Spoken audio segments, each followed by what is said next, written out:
this to those who are watching on Facebook, Instagram, and all of the social media channels. Big thank you for everyone and your patience as we sorted out some of the technical issues. But without further ado, we are so excited to introduce you to the man, the legend, the incredible writer behind the Mort series. We are so happy to be sitting down with him today on this, well, for me, it's sunny, a sunny afternoon in Australia, Melbourne for me, Brisbane for John. And just before we dive in, I wanted to take a brief moment to reintroduce John and his incredible work, because for any of you who have had the chance to read his wonderful series, there is a lot to unpack. So this right here with us is John, also known as A.J Wilton. And I strongly suggest each of you grab your cup of coffee, as is in character for Mort, and grab any books that you might have on hand. I have this one here. Settle in, because we are answering any questions you've had, and the best way to submit these questions is to either write them in the chat if you're attending live, or if you're not able to attend live, feel free to drop them in the comments either on Facebook and Instagram, and our team will be available over the next few days to answer those questions and relay them back to John. So we're super excited and grateful that you're here, and we'd love to make the most of this session together. So as we dive in, I will share a brief interview reintroducing you to the man, the myth, the legend. A.J Wilton is very much a Aussie wonder. He has juggled not one, but two booming businesses down under. And when COVID hit, the world did hit pause, as we remember. But did this man sit back and relax? Not at all. He took this opportunity to write these incredible books, and he became a hobby author, because obviously who needs downtime when you've got an exceptional story to tell? John is very famously known to be quite the workaholic, but somehow he manages to fit in times to write this incredible series. So far we've been blessed with 3 novels already under his belt and many more on the way. This series will have you very much hooked from page 1, and all of this has come from John's very own home, which is in the lush Gold Coast. And yes, we are we can't see it here in the office space, but if you spy, you might be able to spot some of AJ's own merchandise hanging around in the background of his office. Much like myself, we did have the calendar, which unfortunately hasn't survived our wall, but I hope each of you get the chance to get a copy of this as well, because it's truly beautiful. So that leads me into the second part, which is John's many escapades. So along with running the 2 businesses and creating the incredible Mort series, he is also an absolute adventurer at heart. He and his travel-loving wife are always plotting their next adventure with a camera in hand. And yes, alongside his knack for spinning tales, he has also captured some beautiful imagery, which we can see throughout this calendar. So I won't spoil it, but I am personally loving some of the shots that we've already seen just in the first month. And if you do need some inspiration or a reason to get out of the office, then look no further than John himself. So with all that said, we can't wait to dive into all your frequently asked questions and in his writer's journey, and as well as discover more about what inspired our all-time favorite hero, Mort himself. So that's pretty much it from our end. Thank you for all of the patience around the housekeeping and technical integrations. Without further ado, introducing John. Let's kick this off.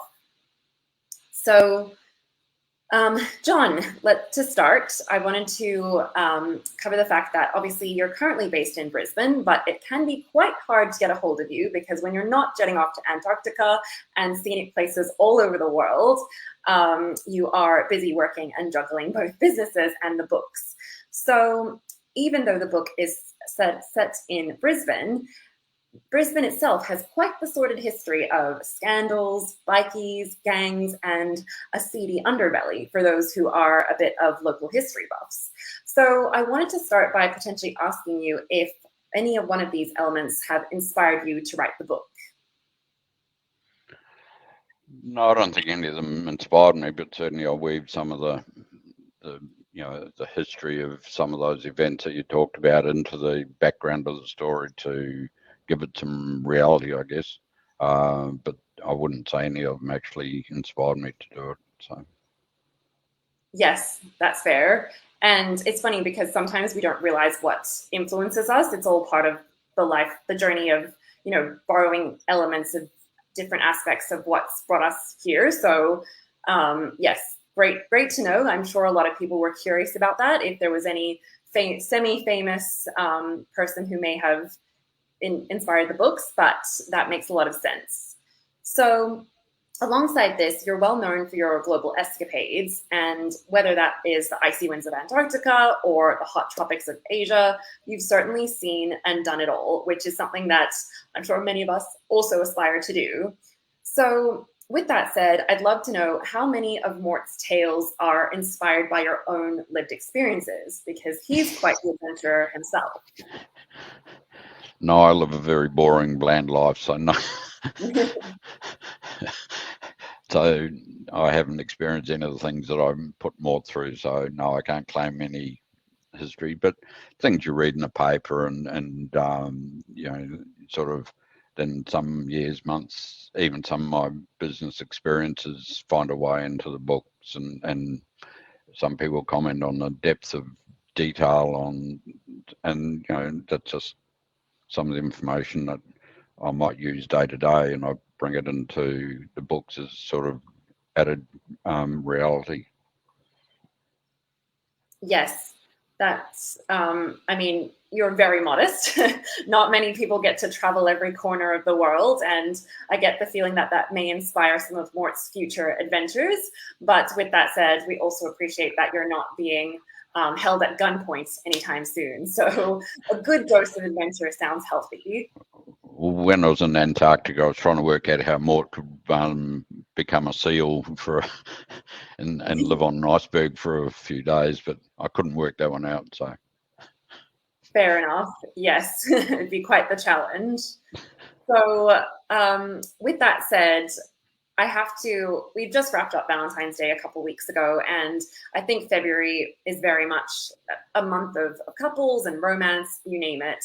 And I would be probably murdered at the stake if I didn't take this Q&A to address everyone's favorite couple, which is, of course, Mort and Susie. They are an absolute fan favorite. They've been through it all, and they stand by each other despite the various drama. So you're a family man, and having met your wife in London, you've been married for 46 years, and you've raised a beautiful family together. So what's your favorite romantic moment between the duo in the first couple of books? Dare we choose one? There's many, many moments, but yes, I'd be curious, and so are the audience. I guess if I had to pick one, it's the finish to the half marathon in book 2. To me, that sort of, and I confess that for me personally, there's a few choke points in all the books, and that's one that gets me each time. Yes. Just they both, well, Mort set out to achieve something and failed at the last minute, but all lived happily ever after. Absolutely. And there's many in-jokes and references that they continue to make. I'm forever in awe of the fact that they managed to work under the same vicinity and not murder each other in the process. So I think that's a real testament to the strength of their relationship. So another question I had was around your readers' love of the Aussie tongue-in-cheek humor throughout the books. And speaking from my own reading experience, having a comedic relief definitely helps us basically not have heart attacks as we're reading our favorite heroines about, or heroes about to, die from any one of the many near-death experiences. So how do you navigate the darker themes of the novel with the lighter comedic aspects that are sprinkled throughout the books? Well, I guess the only way I can answer that is that's just my personality, and the way I treat life, I suppose. I'm pretty serious, but at the same time, I'm always happy to have a laugh and joke. So, absolutely. And I think that's very true to the traditional Australian approach to life. Yes, times can get tough, but at the end of the day, we always find a way to have a bit of a laugh, lighten the load, and band together. So I appreciate how you've infused that throughout the books as well. So along with that, one thing that has also come up is a lot of the people who enjoy the series have been longtime crime fiction or thriller lovers, and your book has a wonderful blend of both aspects. So, are there any crime series or thrillers that have inspired your works? No, well, I mean, I'm a fan of the action adventure series. Like, so I read, the David Baldacci's, the Lee Child, the Casely series, and any number of those. But I do like to think my characters aren't duplicates of the characters I read. I try very hard to ensure they're independent and unique. So I'd be very disappointed if someone compared my characters to something in another book. Yes, that makes a lot of sense, and it's true. I haven't read anything close to these characters in terms of the not only their humor but the journey they go on. I think Pig is such a great example of this. It was so refreshing to see how open he is romantically, and but also the way he carries himself and doesn't necessarily make a big deal of it. I think it was quite contemporary and refreshing to read, and definitely not something I've stumbled upon in a series like this. So I had to mention that as well. So yes, that makes a lot of sense. And then the other question we had was in relation to Pig, right on schedule, which is the fact that Mort and Pig always do seem to have a cup of coffee in hand, as is to be expected. So we have to ask for the nosy, curious readers out there who love to know a little bit more about you, what is your cup of coffee of choice? Whether it's a latte, a long black, there's all sorts. No, I don't drink the Soldier's Brew. I have a flat white, skinny flat white. So Skinny flat white. All right, so that's one for the books. Only the true fans here will know what your signature drink is.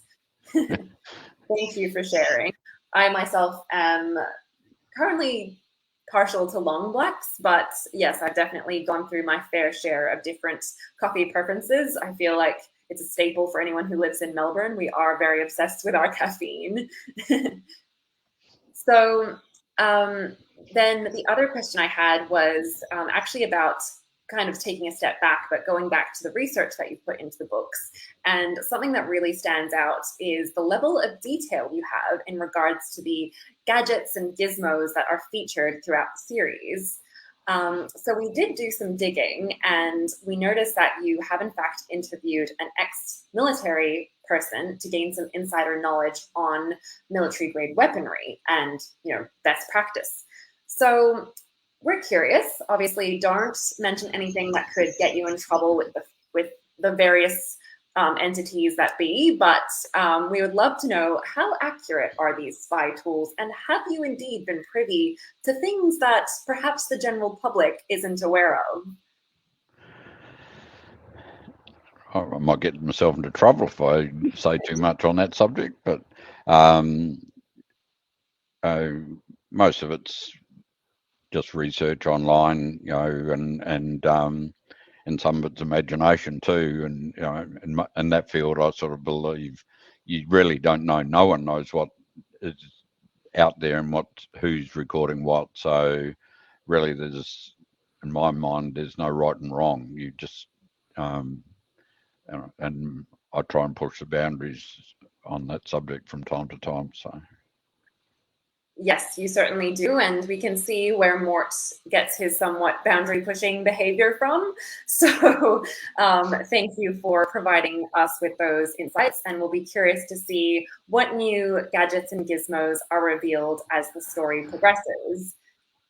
So the next question I had was in regards to more of your lifestyle in terms of the way you describe yourself as a self-professed workaholic.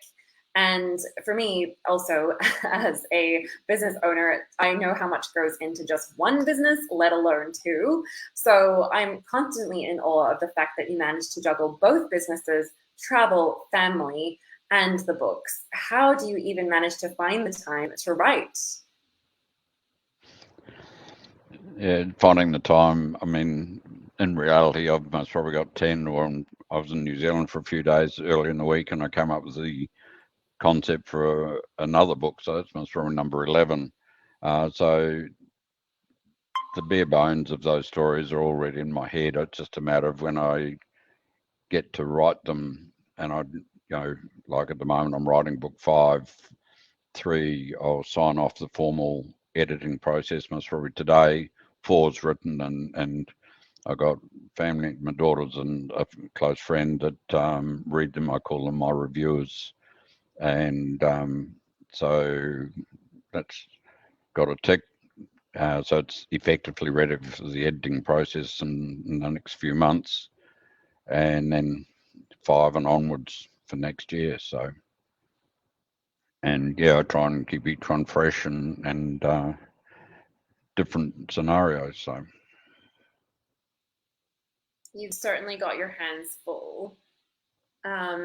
So before we progress with the last couple of questions, we do have a few juicy ones lined up, but I wanted to do a brief check-in to make sure that everyone was still okay, the volume was still working, everyone can hear us, and also to encourage you all to take a moment to comment any questions that you may have, because our technical assistant Gina will be gathering these comments so we can answer any questions at the very end.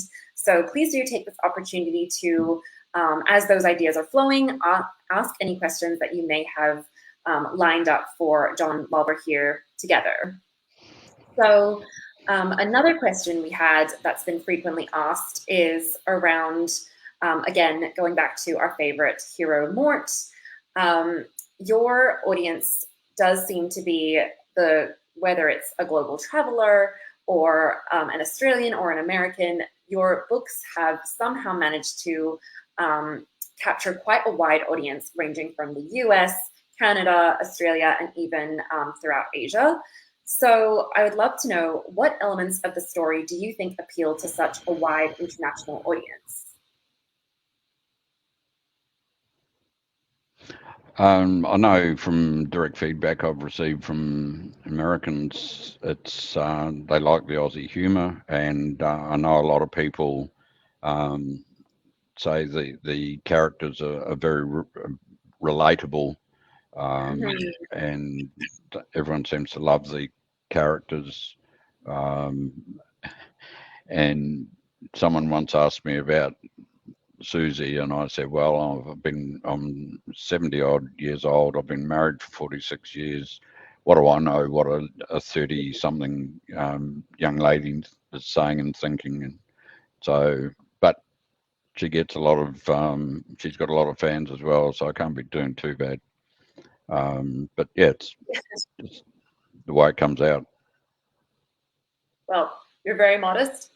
I don't know that many authors who are able to, as easily as you do, traverse the various oceans and capture the minds and hearts of readers across the globe. But I get the feeling that some of your travel experience lends to that as well. So yes, that makes me well. I'm not going to let too much out of the bag, but certainly book 3, which comes out in June, does visit some of my favourite parts of the world. So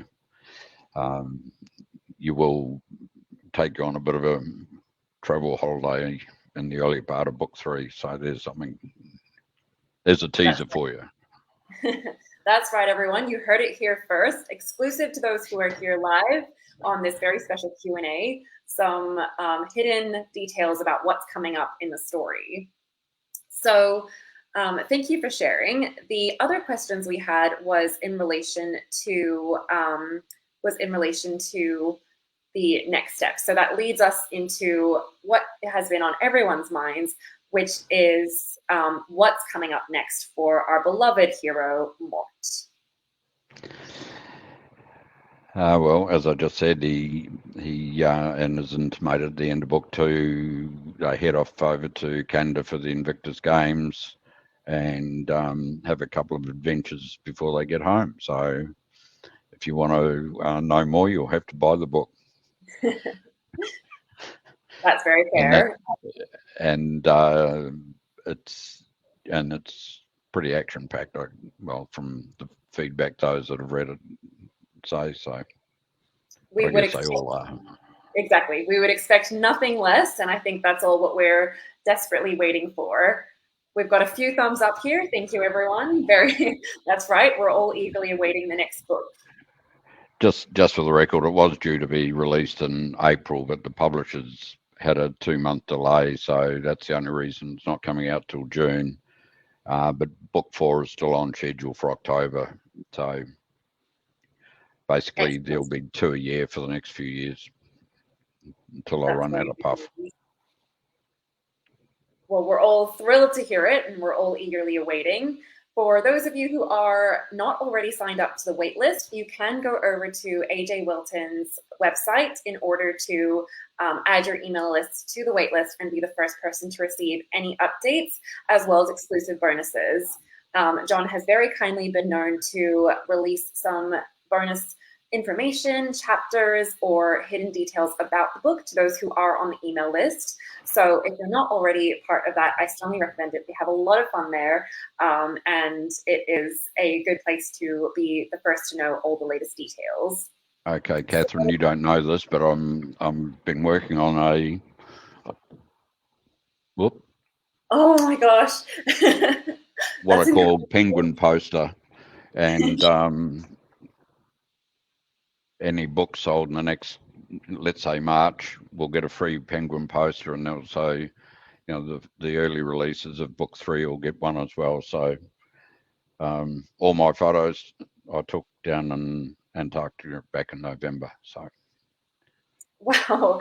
Well, there you go. I didn't even know that. For those of you who are watching, John has just surprised me with even more incredible photography and exciting news coming up. So I'm sure everyone will be equally excited to see these beautiful pictures and the incredible promotions that are up ahead. I have had a sneak peek of some of these adorable penguins, and if they're anything like what I've seen in the past, I'm sure people will be thrilled to have these wonderful creatures seen in such high quality lens. Thank you. For some of us, it will be the closest we ever get to Antarctica. So if we can live vicariously through you and our hero Mort, then I'm all for that. All right. Well, that's pretty much it for the primary questions that I had and the ones that we've received prior to the call. But I'm now opening up the Q&A to those who are joining us live for anyone who has any comments or questions that they would like to ask John while he is here for the remaining few minutes. And if you're having some issues entering it into the question box, which is on the right column, what you can do is put up your hand in the call, and we will move the mic over to you for you to ask a question live if that's easier. I'm seeing a couple of thumbs up, so that's always a good sign. Thank you, everyone. We'll just give it a moment. These are typically about 60 seconds delayed. Here we go. First question in. Thank you, Todd. You have asked, John, when did you first think about writing a book? I was once asked if it had been an ambition to write a book, and I said no, I'd never had any desire to write a book until I did.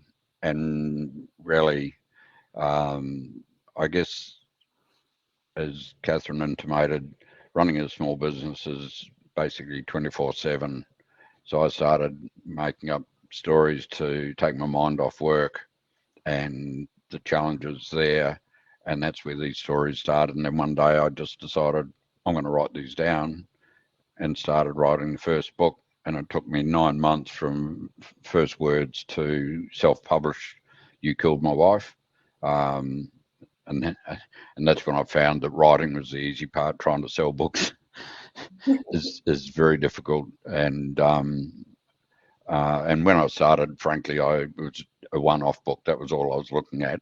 And then I enjoyed the experience so much, I thought, bugger it, I'll keep going. So I started with book 2, and as I said, now I've got sort of framework for 10 or 11 in my head. So I gave a copy of that first book to a good friend of mine who looked at me and he said to me, John, you're the least literary person I know. He's now a big fan of my books, and I'm thankful for that. But I still haven't worked out if that was a compliment or an insult. So thank you, Roger. I think they call those a backhanded compliment, but yes, definitely to be taken with a grain of salt. Thank you for that in-depth answer. Yes, it just goes to show what a journey it's been, and we can attest to the fact that you do have a tight-knit, dedicated community that is very interested to hear what's coming up next. So we're so delighted to hear that there's more in the pipeline. So other questions that we've also had a request from Shannon. She is asking you, John, can you see yourself writing another book separate from Mort and this series? Yes, I've got a couple of ideas in my head, but they'll have to wait until I've progressed further down the Mort series, or I've got more time, because I haven't got time to think about another series at the moment. And I'm enjoying the Mort series, so why try and start again? So that's fair enough. There's a saying that the characters live on without us, and I think that's absolutely true. It sounds like, Mort is off on many adventures in between the books whilst you're brainstorming what's coming up. So I'm not surprised to hear that this is taking up all your capacity, given how much you already have on your plate. I'm just going to go back to a question you asked before about my travels and whether they sort of formed background. And again, I'm not going to give anything much away here, but in book 5, one of the plots came to me while I was on holiday recently, and when you read it, you'll understand what I mean. But yeah, so I'm trying to throw in another teaser for book 5 now as well. So. That's very exciting. And I mean, if you need to travel the world to gather that inspiration and bring these characters and books to life, by all means. It sounds like an excellent research and development process. I wonder if I can claim it as a tax deduction. Exactly. You read my mind. Well, thank you so much for all the questions submitted so far. We do have a couple more minutes since we started a bit overtime. So if there are any last minute questions, we have a few more minutes left to answer those. I'll just wait in case there's a bit of a lag. And I'll enjoy this sip of coffee.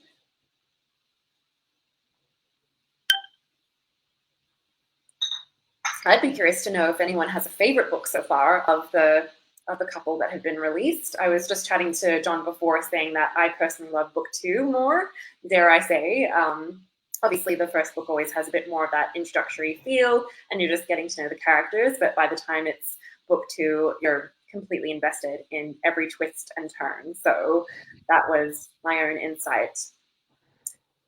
We do have another request here, another question. So Shannon has also asked, do you have a contact in the IT computer industry who can assist with all the information regarding hacking?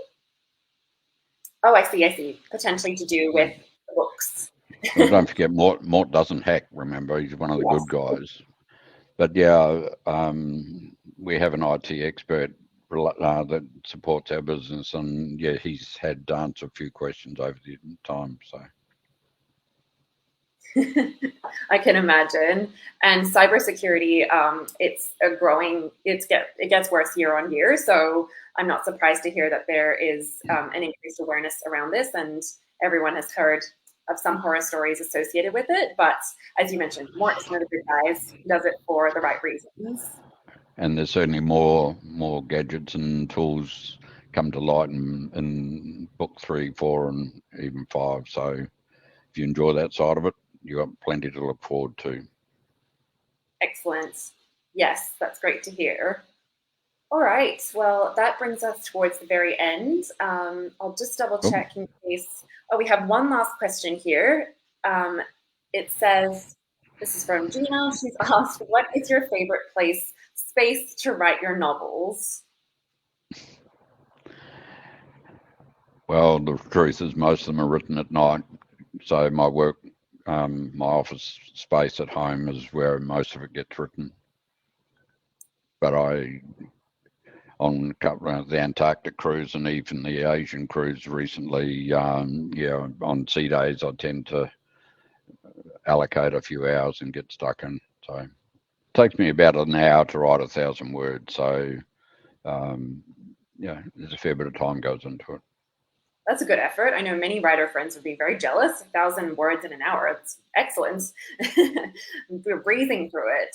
And I'm not surprised to hear that your evenings are where you get the most writing done. It is a quiet place, but I've also had there's many moments where obviously Mort is waiting or scouring in the evening. So it has a almost like the calm before the storm aspect to it as well. So yes, thank you for providing that little tidbit of insight. And thank you so much for everyone for joining us today on this live call. We are so appreciative of you being here and for submitting all your questions.